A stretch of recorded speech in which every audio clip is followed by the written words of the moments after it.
What if I told you there was a real-life general who carried ivory-handled pistols like a gunslinger, smoked Cuban cigars while directing tank battles, and once shot 2 mules blocking his path because nothing and no one would slow him down?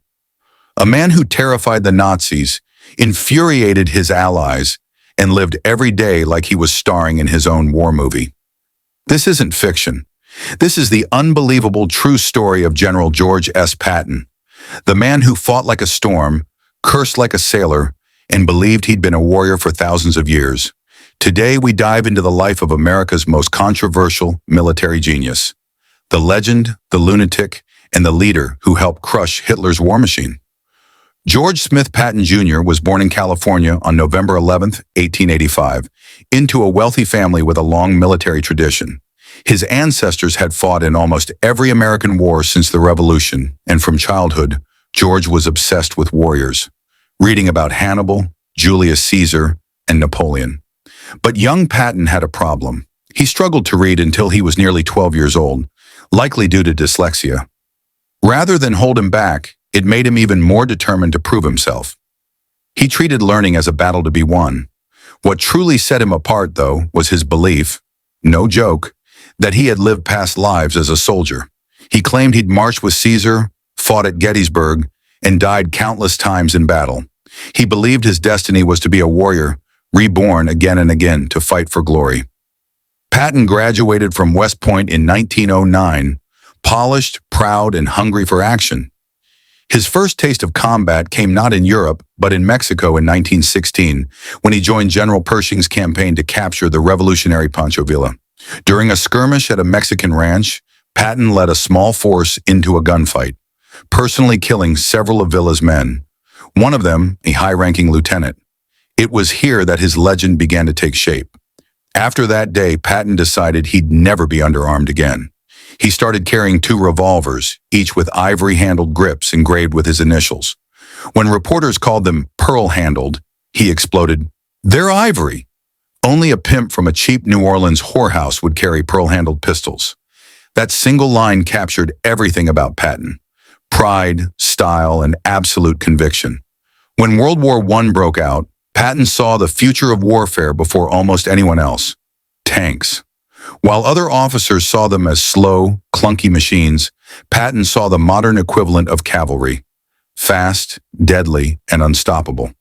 He became America's first true tank commander, leading from the front, often standing upright in his vehicle while shells exploded around him. He was wounded in action, but refused to leave the field until victory was secured. That bravery, mixed with sheer arrogance, became his trademark. To understand Patton, you have to realize he was more than a general. He was a showman. He designed his own uniforms, decorated his helmets, and made sure everyone saw him coming. He believed leadership was theater. His troops needed to believe they were following a living legend, someone bigger than life, invincible. He cursed constantly, spoke in short, violent bursts, and gave speeches so raw that soldiers left shaking, inspired, or terrified. Sometimes both. His philosophy was simple: be seen, be feared, be effective. When America entered World War II, Patton was ready. He took command of U.S. forces in North Africa after a humiliating defeat at Kasserine Pass. What he did next became a masterclass in leadership.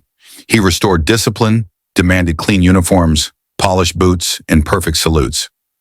To outsiders, it looked like vanity, but Patton knew that soldiers who look like professionals fight like professionals. Within weeks, morale skyrocketed, and the same troops who had been retreating were now pushing the Germans back. Then came Sicily, where Patton's relentless drive and unorthodox tactics outmaneuvered some of Nazi Germany's best generals. The famous Mule Bridge incident happened here. When 2 mules blocked a crucial crossing, Patton, furious at the delay, shot them himself to keep his advance moving. Brutal but undeniably effective. His tactics, rapid armored strikes combined with artillery and air support, were revolutionary. Patton turned tanks into an art form. His Third Army's 1944 dash across France became one of the fastest and most successful military campaigns in history. But Patton's genius came with darkness. In Sicily, he slapped two soldiers suffering from battle fatigue, what we now call PTSD, calling them cowards. The incident almost ended his career and revealed a dangerous flaw. Patton had no patience for weakness, even human suffering. He was also a man of his time, holding racist views despite commanding black tank battalions who fought bravely under his command. Politically, he often clashed with superiors, making outrageous comments about the Soviets, and even questioning Allied policies after the war. Brilliant on the battlefield, disastrous in diplomacy, and then just when peace finally arrived, fate caught up with him. In December 1945, Patton was in Germany on a hunting trip when his car collided with a truck. The man who had survived artillery, machine guns, and tank battles died from a broken neck in a simple road accident. It was the only ordinary thing about his life. By then, his Third Army had killed or wounded more than 1 million German soldiers, liberated vast parts of Europe, and helped end the war. Even Hitler's generals admitted they feared Patton more than any other Allied commander.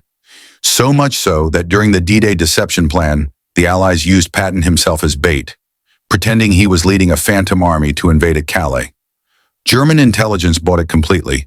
Patton didn't even have to fire a shot to outsmart them. George S. Patton was a man of contradictions, genius and arrogance, faith and fury, courage and cruelty.